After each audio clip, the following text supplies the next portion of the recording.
Welcome to Beyond the Blueprints. I'm Jason Smith. Today we have a very special guest with us, Edsel Charles from MarketGraphics Research out of Tennessee, Nashville, Tennessee. Nashville, Tennessee. Country music. That's my jam.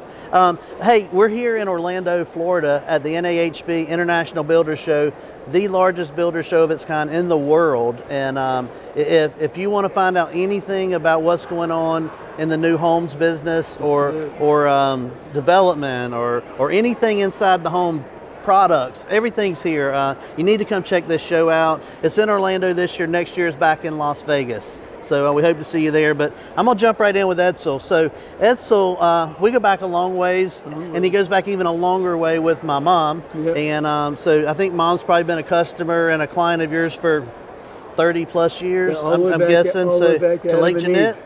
Adam and Eve, okay. Yeah, all the way back I thought you were going to say Adam's Farm. Yeah. That too. Yeah. But I've been around since 1999, and so we've subscribed to Edsel's service, and we've been a client and a partner, I guess we'd call it, with Edsel, and we lean on this information that you provide. It's incredible, and we were just talking, you're the only market research company that actually drives and hand counts inventory in markets that you serve. All the new home subdivisions in the Greensboro world, yeah, which is 5 major counties, we hand count, track all the courthouse records, pull all the planning commission activity, and every 4 months get in the car and go and drive and count it all. Yeah. We've been doing that, Jason, for over 20 years. As long as I've been around. So yeah, a long time. As long as I've been doing this. And one of the cool things is, and I tell people, it took me a while, and it takes a while to learn how to read and understand and decipher your reports, because it is a lot of information. And the good thing about it is, no matter where you're doing a product, it's also broken down into sub-markets, which is also very helpful, because you can drive 10 miles, 20 miles, whatever, and the market be totally different for a specific product and price point. And so that's really helpful in your reports. So one of the things I want to get to, let's talk about the Triad, just general. How's the Triad shaping up? How do we stack up compared to other markets that you research? Well, to give you an example, and I wish I could always tell you, why builders act a certain way. I'm not sure they know. And I'll tell you why. Because builders generally don't chase after the market. They chase after the land deal and the lots. They just don't chase the market. And so we've watched, in not only the Greensboro World Triad, not only that world, but Huntsville and others, where about 9 months ago, it's like we start overbuilding. And one of the visible signs of a builder getting in trouble is he ends up with a finished unoccupied home. And then he ends up with another one, and then another. So the question is, how many finished unoccupied homes do you need? Because you need some for models, or for a smaller builder to have something to show, or for general turn, for people to buy a house, they need it finished. And so we tried to figure out one time, how many, across all the cities, how many do you need? And it's about 24% to 28% of everything going in new construction only, it's only new construction, have to be sitting there finished and occupied. If you're under 24%, you're underbuilding. If you're over 28%, you're overbuilding. If you approach 32%, you're there for a year and a quarter, you're knocking on the door of recession. Greensboro went from 27%, 28, 29, 30, 31, 31 and a half, and now pushing just at that 32% number. And so I tell you, Jason, how another little piece of that one puzzle, and I'll be quiet. What you have, if you have all the market the same, overbuilding, that's a market problem. But if you have it in spots like Greensboro, that's a builder issue. The builders are doing that. And so it's not really the market as such. I got markets that are just absolutely fine. Not are off a little bit, but the builders backed off.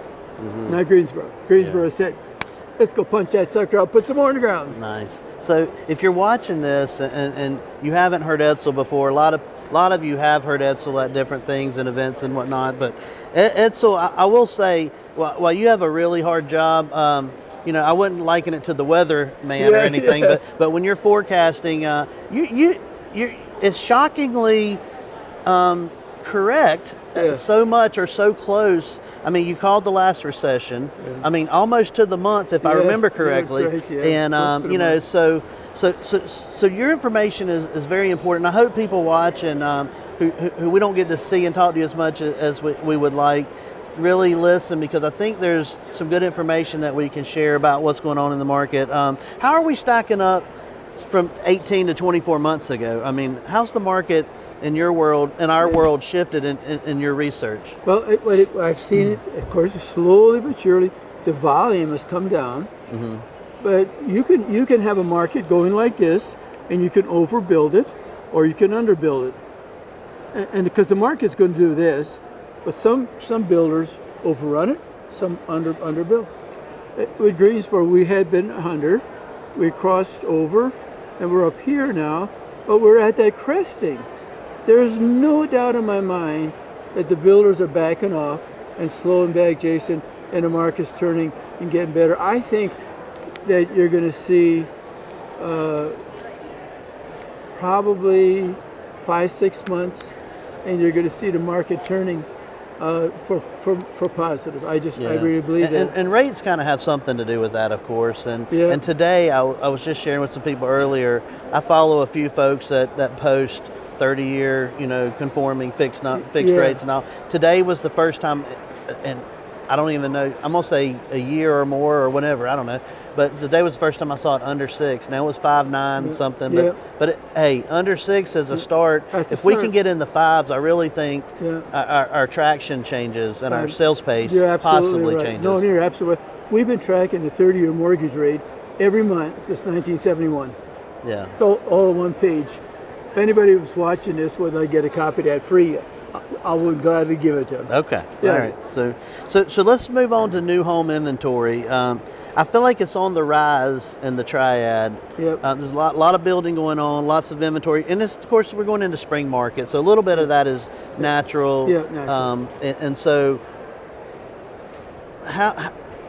and there's also in our market there's a push for housing, and there's a group doing it. The city and the local municipalities are pushing for a build 10,000, trying to build 10,000 homes and all that and whatnot. But I mean, I feel like I'm not disagreeing with any of that. But what I am saying is, I feel like there's more homes on the market, more homes finished and sitting. And why, if our demand is so high, why are these homes sitting? Yeah. Well, if you look at it as a bulk on an average, it's hard to get a good decision. But if you back off a little bit and say, what about the market under 325,000? It is not overbuilt, Jason, because you can hardly deliver. You cannot get the lots. You can't get enough lots per acre, keep the prices down, and the first buyer market is pretty much gone. So under 325 throughout the market is just fine. Yeah. Do I have a couple of spots? Yeah, but it's nothing. And the market over 925 is also fine throughout the Greensboro area. It's just we're fine. Really moving in that price range. Yeah, so if you go from 325 to 625, that's where the issue is. 625 to 925 is a little bit, but no sweat. Above 925, you're short of houses. Yes, agreed. But it's a little bit in there. It's 325 to 625. Yeah. And that's a result of hand counting everything, right? So we'll get into that 325, and let's just call it under.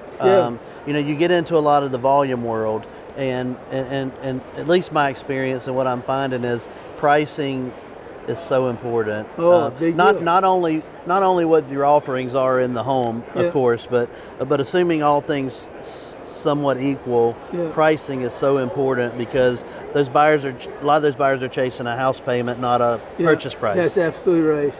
It's absolutely true. So I think that's something that anybody in that price range really needs to be aware of. But something else that's part of that for years we ignored it is not just the price of the home, which is critical. It's the price per square foot. Yes. In other words, it's how much are you 100%. charging me? How much are you going to give me for what I'm charging? Because price per square foot is how much you're getting of a house. Yeah, and price per square foot is relative. And I tell people, Yeah. I mean, because, you know, there's many factors that play into that. You could Yes, have, that's it could right. be land costs, it could be grading costs. You All could have to kinds- put in a yeah. decel lane, a turn lane, or That's right, whatever. that's right. And that'd be a $500,000. It throws your lot yield all over the place. That's so there's right. so many factors in that. But at the end of the day, the buyer doesn't really know or care about that, and they just know what they're buying and what the competition is. Yeah. And so you either have to be competitive or you're not going to be competitive. That's right. And so, you know, that's a very and speaking of that, that lends me to my next segment. It's a perfect segue into, I think competition is back. It's been coming back, but now I think officially we're there. Yeah. And, you know, for a while people left and we had our own little world. I loved it. It's great. Yeah, it's great, yeah. But now, I mean, now there's builders re-entering and entering the market again, taking land positions. It's getting harder and harder for the custom builders to take land deals away from volume guys because they're putting up lots of deposits and taking lots down at a faster pace. And so developers, you know, we have to scratch and claw on the custom side, but all in all, you still need a balance at the end of the day. You know, there's a fine balance between the volume guys is a much needed product, and the custom guys is also a much needed product. But you know, where will you think we're going as far as our market and competition? Because do you think there's more people going to enter our market, or do you think that's going to kind of level out? Or, you know, we're not Raleigh, we're not Charlotte. Yeah, I would say this here. I normally know sometimes much a year and a half in advance, and I have to keep my mouth shut. I understand. You know, because they're calling you. Well, if you asked me to keep my mouth shut, I would have to do that. Yeah. And they're calling, they want to know and all this. The amount of people that are calling, that are hunting or looking, is not very strong. There's just a few. It's really not strong. Yeah. And I wouldn't be concerned, honestly. No, that's not true in Charlotte. Okay? Of course not. Whole different world. Whole different and world. Even Nashville, some cities, but not the Greensboro market. There's stuff looking. But it doesn't make me nervous, Jason. Yeah. One thing about the Triad market, I mean, we're not Raleigh, we're not Charlotte, we're not Nashville. Yeah. But you know, we don't see the peaks and the valleys. But we're usually kind of steady Eddie, and we just kind of track along more like this and less like this. Yeah. Which you know is I think is a positive because you know helps my blood pressure. So let's talk a little bit about. So you mentioned the builders. Well, you know, a lot of your clients are not just builders, but a lot of your clients are financial institutions, banks, the government, whoever. You know, you see things coming long before we may see them. I mean, how's that? I mean, how are the banks feeling nowadays? They're all concerned. They're all cautious. The construction lending side, they're anxious to do that and be okay, but they don't want to play the part of a fool. So that's all fine. It's the land side. On the land development side, let me tell you what we've got. We've got on the home side, some overbuilding here and there, spotty, and it's cresting. It's going to come back. It's going to work its way. Because why? Because the market in Greensboro very forgiving. The employment numbers are holding their own. They're okay. It's forgiving. If the market was going to hell in a handbasket like this, and they were overbuilding, we'd trouble. But there's not. The market, underlying market, is very, very strong, very capable. What is not strong is that we have the land on the land development side, because the market's come down.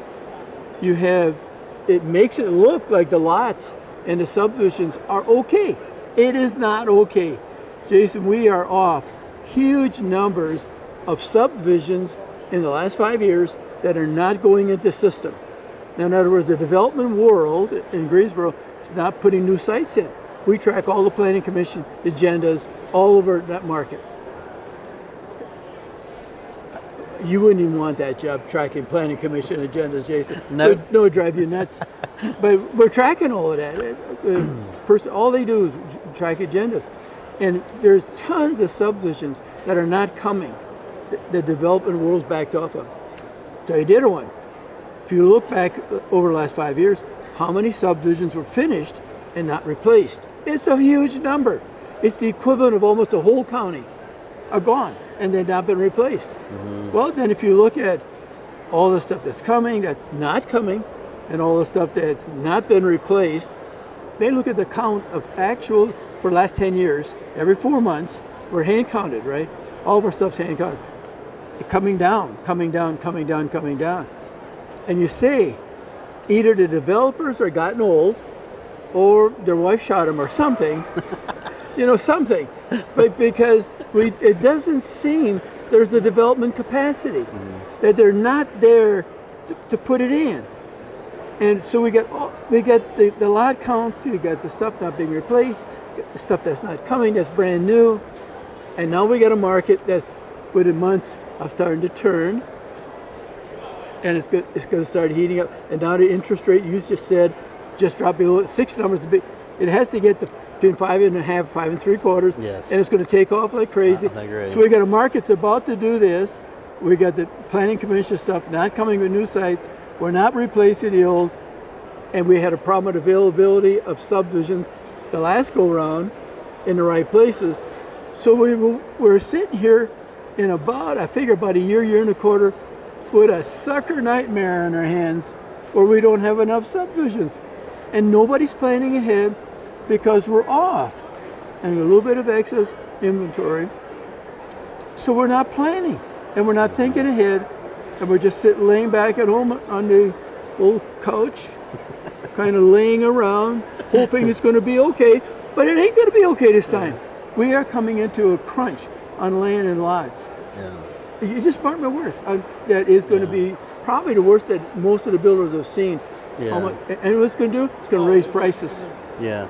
Well. So speaking of that land cost, I mean, I joke a lot with people when we go talk to people about their land and maybe purchasing and getting developer partners to come in. But I always kid and tell people they're watching too much television because they saw where a few years ago their farmer friends or friends with acreage might have sold at the peak. And they're still trying to get those numbers. The problem is it's not necessarily that so much it is the cost to put a lot on the ground. The cost of development's gotten up, gravel and rock and all that kind of asphalt. And so, it's almost as much to develop the lot as it is to buy the land. And then you gotta mark the lots up for for all your soft costs and your profit. And the next thing you know, you're at $150,000. I mean, and that's I'm just using that's on a high end probably, but it is it's a problem. A road is a road. It doesn't care if it's in Summerfield or High Point, right? That's right. And so the costs are the costs. And so I think that's kind of playing in a little bit, and which is what's driving. When back in the day, Wade Journey used to ton it, and he'd be in the 150s, and we sell lots for more than that now, much less a house. And so the new starter homes are really, in my opinion, upper twos probably in our market. And that's multifamily even. And so and you get into single family, you're probably in the threes. And so so what was once a starter home at 150, 200 is now 350.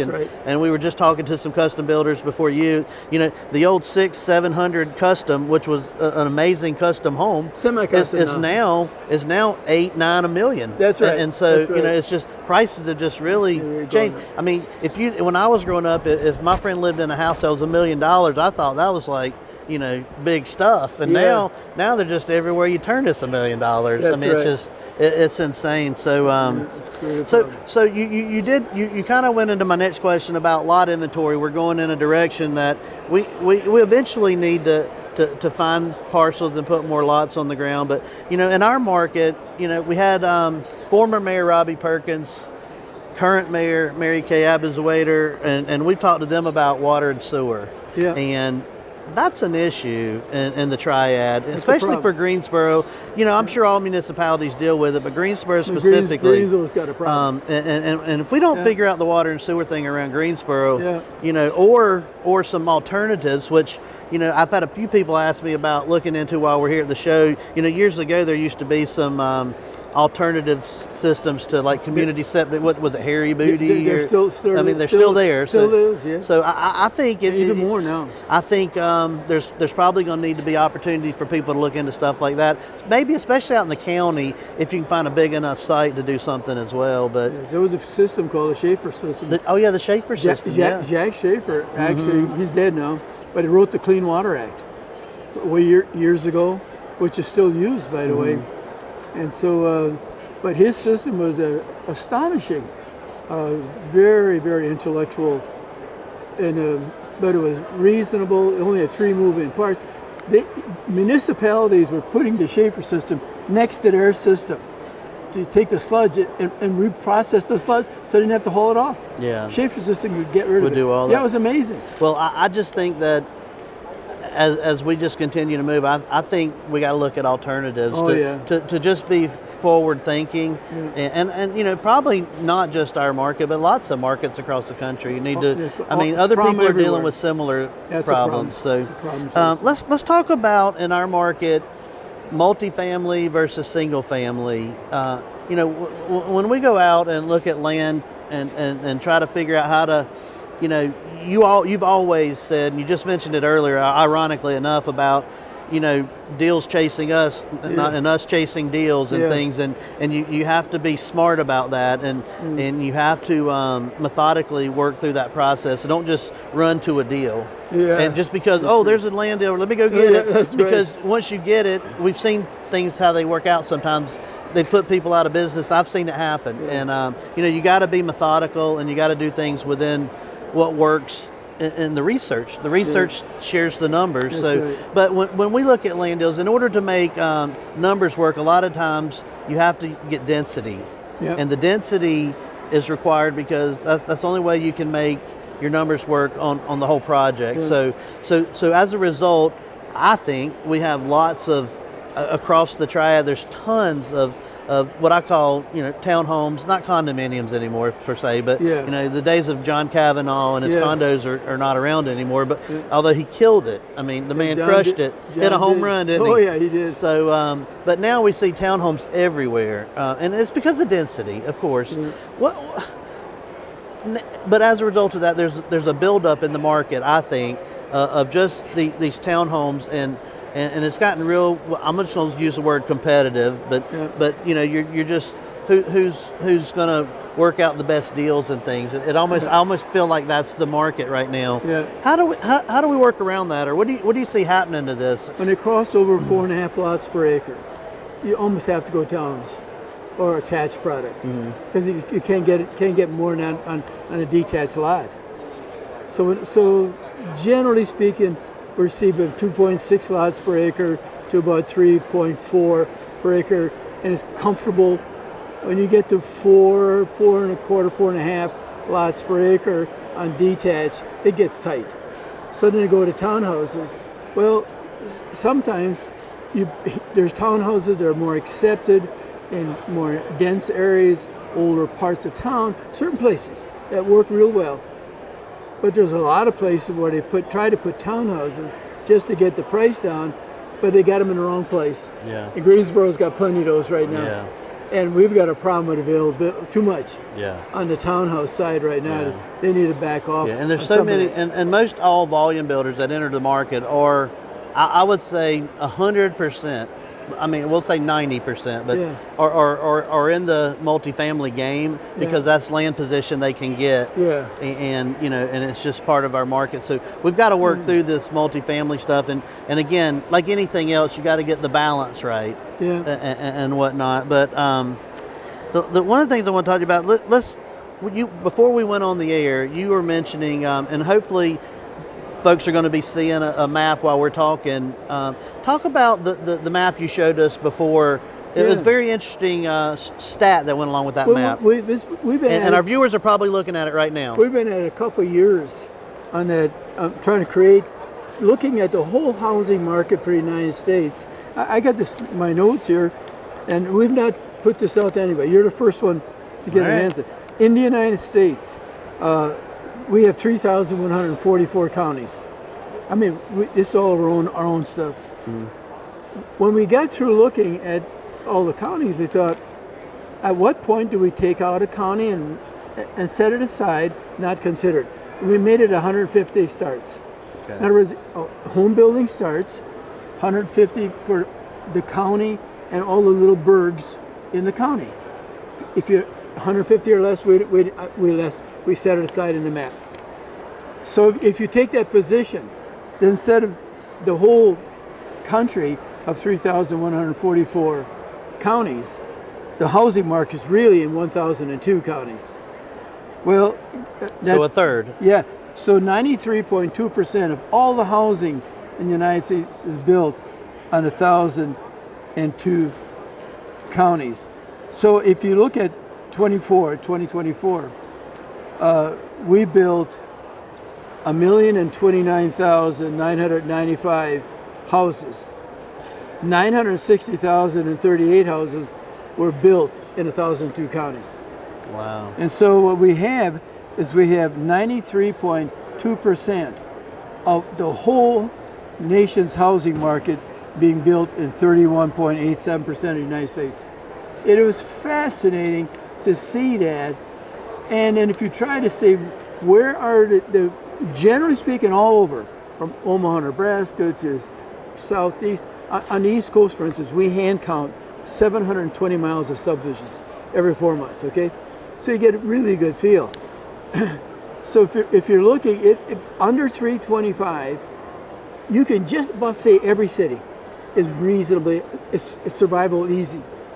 And when you cross over 625,000, it's still a little bit there, but when you cross 925, I don't know of any market above 925 that's not safe. Yeah. And I think that's encouraging. Let me tell you why, that. Jason. I think that 21% of the whole United States housing market pays cash for a house. Yeah. 21% of all buyers are paying cash for a dog. Amazing. Can I make a comment before you close this up about something? It's really, really a big deal. Trump has been doing something with the inflation side, with the Federal Reserve. They're trying to say, if we can get to 2% inflation, we're happy. But they say it's 2.7. Of course, they're right now pulling it down a little teeny bit, maybe.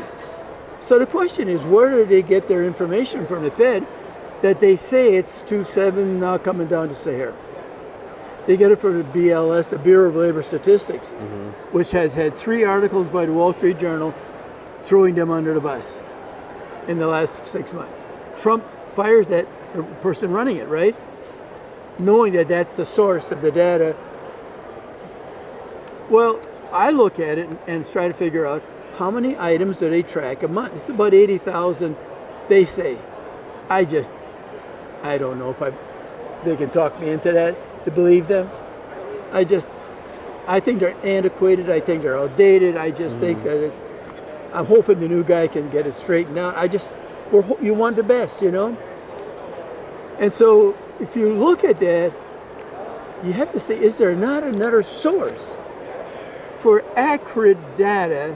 And there is another source that they track insane amount of stuff accurately all the time. The Bureau of Labor Statistics that the Fed is using is always 15 to 45 days behind. This other source, I get the inflation rate every morning, every day, tracking over 1 million items. It's just astonishing electronics and the accuracy of this stuff. So we're at 2.7% right now, coming off a little bit. The other sources just crossed under 1%. They've been at the Fed's rate of 2% 28 times in the last 4 or 5 months. Trump made a comment last April saying his instincts told him that they need to drop the rates. Ironically enough, it was April when they hit the 2% number. It was I'm not trying to plug for him. I'm not trying to do that. Yeah. But the guy's got instincts that are just astonishing. Yeah. And so much of what you're talking about that is outside of what our sphere affects what we do. Yeah. I mean, as a matter of fact, it affects it tremendously. And somebody so- thinking if they were used real rates, the Fed would drop the rate and within, I figure 6 to 8 weeks to 10, 12 weeks, it would change the housing market. So if you this afternoon call Trump on your cell phone. I'll get him on. I got him on speed dial. Tell him Edsel's going to come and see you. I got the charts for him. Well, next time he's in town, we'll invite him when you're in. Jason, I'll invite him to the trading, fly right into PTI, yeah, we'll do check it. on all our airport stuff, Come, and then we'll take him for lunch. join us.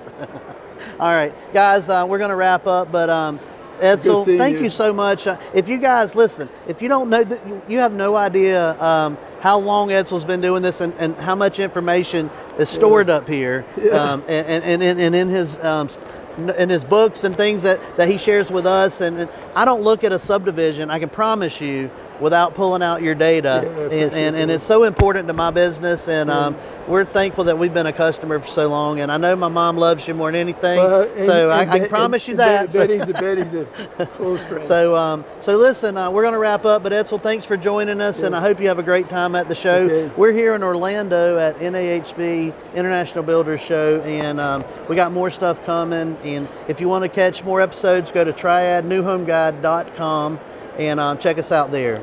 Thanks for joining us. Good to see you.